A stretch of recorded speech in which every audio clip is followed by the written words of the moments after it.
టమాటా, ఉల్లిగడ్డ, petrol, diesel, బంగారం, వెండి ఇవి ఒకదాన్ని ఇచ్చిపెట్టి ఒకటి ఉండవు. పెట్రోల్ రేటు పెరిగితే డీజిల్ రేటు పెరుగుతుంది, బంగారం ధర పెరిగితే వెండి రేటు ఇంత పెరుగుతుంది. కానీ ఈ నడుమ ఉల్లిగడ్డ, టమాటా ధరలే పాపం రైతులను నిండా ముంచుతున్నాయి. సరే ఉల్లిగడ్డల ముచ్చట అటెంక చెప్పుకుందాం కానీ ఇప్పటికైతే టమాటా రైతుల తిప్పల చూడుర్రి ఎట్లున్నాయో.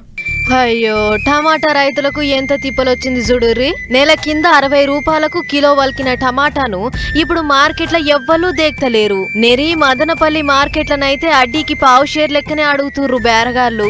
మేలు రకం టమాటా మొన్నటి దాకా 15 రూపాయలకు కిలో వలికితే ఇప్పుడు 8 రూపాయలకే అడుగుతున్నారు. అది కూడా నానా రకాల కొర్రీలు పెట్టి. అట్లా గిట్టుబాటు గాని ధరలిని రైతన్నలు మస్తు బాధపడుతుర్రు. ఆరుగాలం కష్టం చేస్తే ఆఖరికి ఇంత అన్యాయమా? గింత కష్టపడి వ్యవసాయం చేసి ఏమిటికి చెయ్యకేమిటికి అని గరమైతుర్రు. తుట్టి ధర కమ్ముకుంటే మా పెట్టుబడేంది, బండ్ల కిరాయిలు ఎట్లెళ్తాయి అని నారాజు అవుతుర్రు చాలా మంది. ఇక రెండో రకం టమాటా ధర అయితే మరింత అద్రగనం. కిలో రూపాయికి ఇస్తావా, ఆటానకి ఇస్తావా అని పరాష్కం ఆడినట్లే బేరం ఆడుతుర్రు. అయితే మదనపల్లి మార్కెట్ కించి టమాటా దేశం నలుమూలల రవాణా అవుతుంది.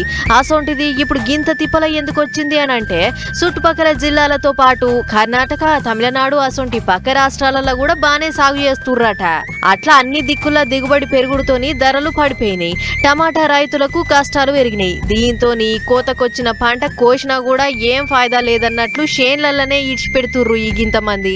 మొత్తానికి మార్కెట్ల రైతుల కాడ నుంచి కిలో 7 రూపాయలకు కొంటుంటే ఇటు దుక్నాల కాడ జనాలకు 30 రూపాయలకు అమ్ముతుర్రు. మరి కడమదంతా ఎవల జేబులకు పోతుందో ఏమో గాని మా రైతుల బతుకు చాలా అన్యాయమైంది. జర గిట్టుబాటు ధర ఇచ్చి ఆదుకోర్రి సారో అని ఒక తీరుగా అడగబట్టిర్రు రైతులు.